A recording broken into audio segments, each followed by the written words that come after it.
Hi guys, so hindi po natin namamalayan no na 5:30 na pala ng hapon. So kakapasok lang po natin sa ating dalawang alagang kambing na may anak, si Patricia at si Monica. So makalat po dito ngayon no sa harapan ng ating pabahay ng mga alaga dahil kanina ay gumawa po tayo ng pakainan. So nire-ready na po natin yung mahabang pakainan dito sa ating malaking breeding pen. And ginawan na rin po natin ng pakainan yung nasa loob na breeding pen. So lalagyan din po kasi natin no ng pintuan dun sa may breeding pen doon sa panamog. And para hindi po makapasok yung mga manok nating maliliit. So yung mahaba dito ko po ilalagay. Prepare na natin dahil sa Lunes siguro ay itatransfer na po natin yung mga Muscovy ducks po natin. And ito nga pala si Patricia no. So ayan si Patricia at yung kanyang anak na si Junior Brando. So ayan si Junior, malaki na siya. Kaya lang mukhang kailangan niya ng purga dahil ngayong balahibo niya ay gulo-gulo. So pupurgahin natin yan bukas pag maaga po tayong makarating dito sa farm. So ito po yung ginagamit natin no, na pangpurga sa kanila. Bali mas kasi ako sa oral no. Yung ini-inject kasi hindi natin masyadong kabisado kaya oral yung ginagamit ko sa kanila. And ito naman po si Monica at ang kanyang anak na si Camille at Jan. So yan si Monica, so yan si Camille, and ito rin po si Jan. Dumadami na rin po kahit papano yung ating mga alagang kambing. And ayun, i-check lang po natin yung ating mga alaga bago po tayo tuluyang umuwi. So gaganda ng ating mga pinapalaki ngayon na magiging breeders. So ayan. And itong mga Muscovy ducks natin, ayun nga, malapit na po natin silang ilipat. So gustong-gusto ko na silang mailipat para maging tuyo dito sa area na to. And para makapag-focus tayo sa pagpaparami. Mas maganda kasi yung organized talaga yung ating mga dito, mga bagay-bagay or mga gamit-gamit. Gaya nito, ito po ay lagayan ng mga sigarilyo, hindi naman nagagamit dahil may tindahan nga kami. Dinala ko na lang dito para lagayan ng ating mga gamot. So nandito po yung mga gamot na ginagamit natin. Halo-halo na po yan sa kambing, sa manok. And nandito pa po yung iba. So lagi tayong may stock dito no. So nalaglag pa. Nag-i-stock po tayo dito dahil nga pagka in case na mayroon po tayong mga alagang biglang nagkasakit ay mayroon po agad tayong may gagamot sa kanila.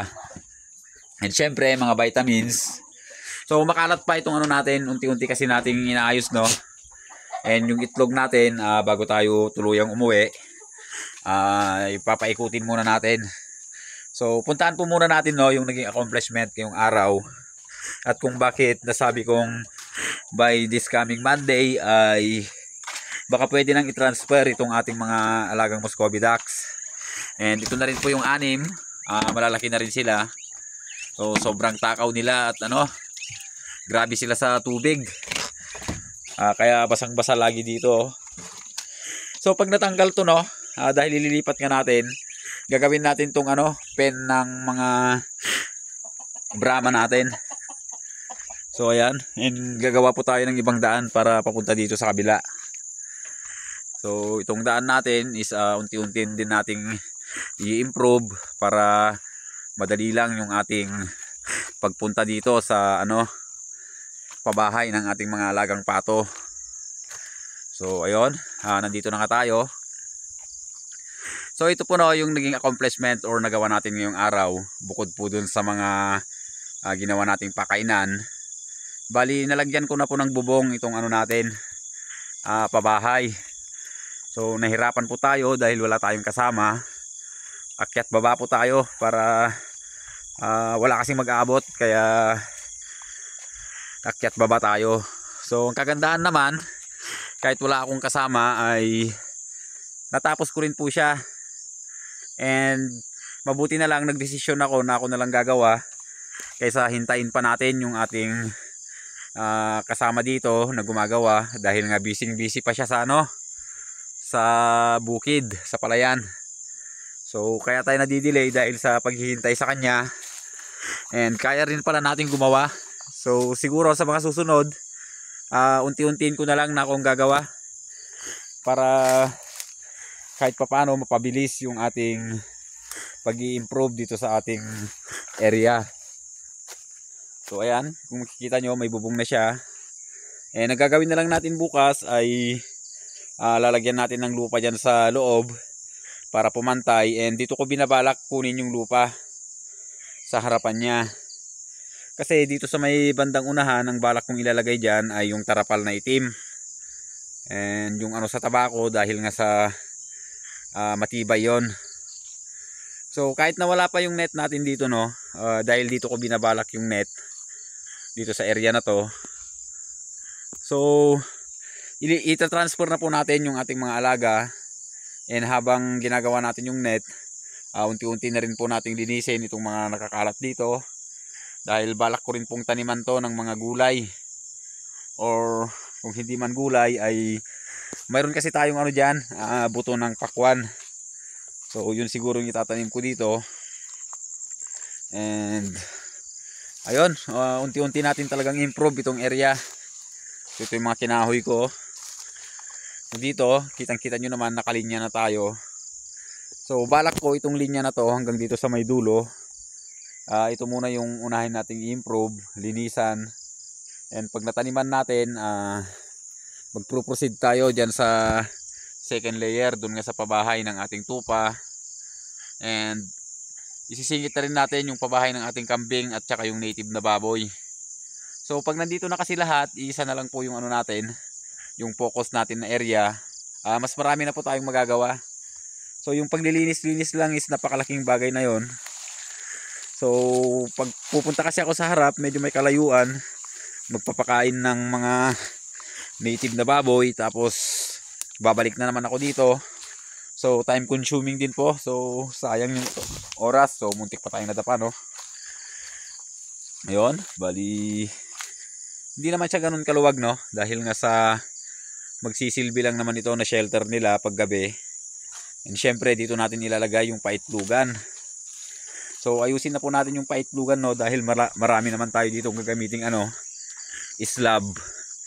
So ayusin natin yung kanyang gagawin nating paitlugan. And syempre itong daan, unti-unti na rin po natin i-develop tong daan. Lilinisin tong area na to. Siguro maglalagay po ako dito ng bakod na hagwire dito sa gilid. And sisingitan po natin ng mga Madre de Agua. Dahil pag marami po tayong tanim na Madre de Agua ay malaking bagay po yon sa ating pag-aalaga ng ano, mga hayop. And susubukan ko rin po dito na maglagay ng tarpaulin na gagawin nating asola pond.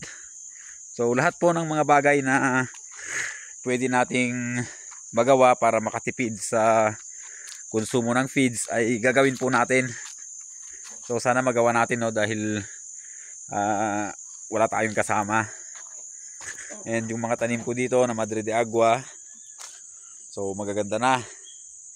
Ang problema kanina, nakita ko na naman yung mga kambing na gala. Pinakawalan na naman ng makulit na may-ari. So bantay-bantayan na lang natin para naman hindi tayo maunahan. So ang gaganda na nila, oh. And sa baba, 4 na lang natira, naka-recover na sila. And yung malunggay natin kahit papano is okay naman na. Gusto ko rin dagdagan pa yung malunggay, no. Tapos yung katuray kukuha din tayo. And umilaw na yung ating ano, pailaw. So may nabibili pa lang ano, no, yung bumbilya na may sensor na rin. Lagi lang siyang naka-switch.